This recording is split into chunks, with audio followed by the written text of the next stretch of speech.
طاجين خضرة على الطريقة المغربية. خلينا نشوف شلون طريقة تحضير الطاجين بالخضار على الطريقة المغربية.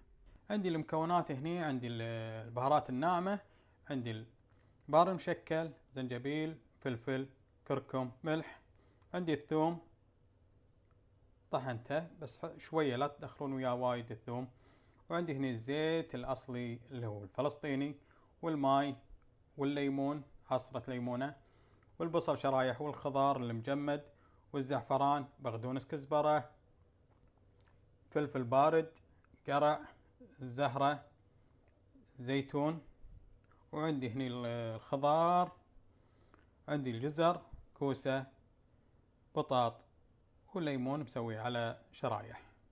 هذه المكونات الطاجين بالخضار. نزل أول شيء زيت زيتون كمية حلوة،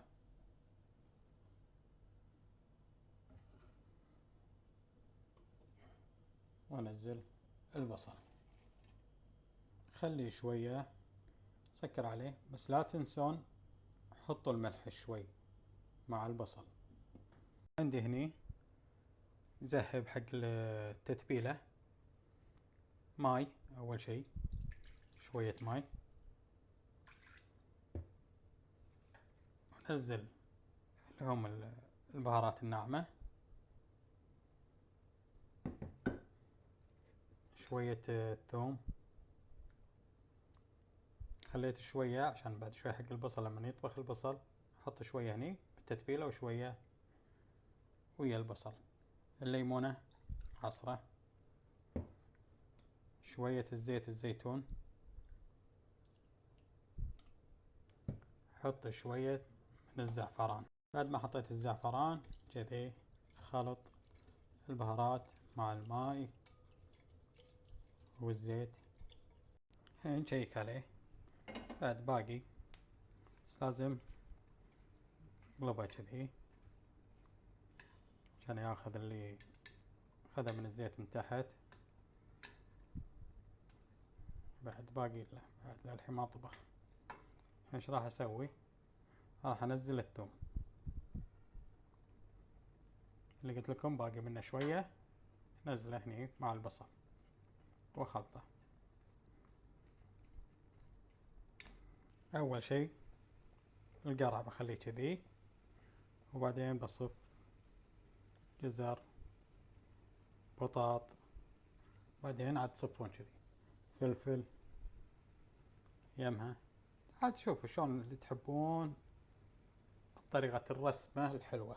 بعد ما صفيت الخضرة هذه الطريقة، عندي هني كذي وزع. الحين صفيت الخضرة هذه الطريقة.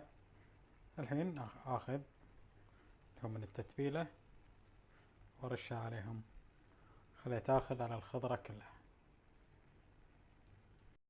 كذي بقفشة صغيرة، واخذها اوزعها على الخضرة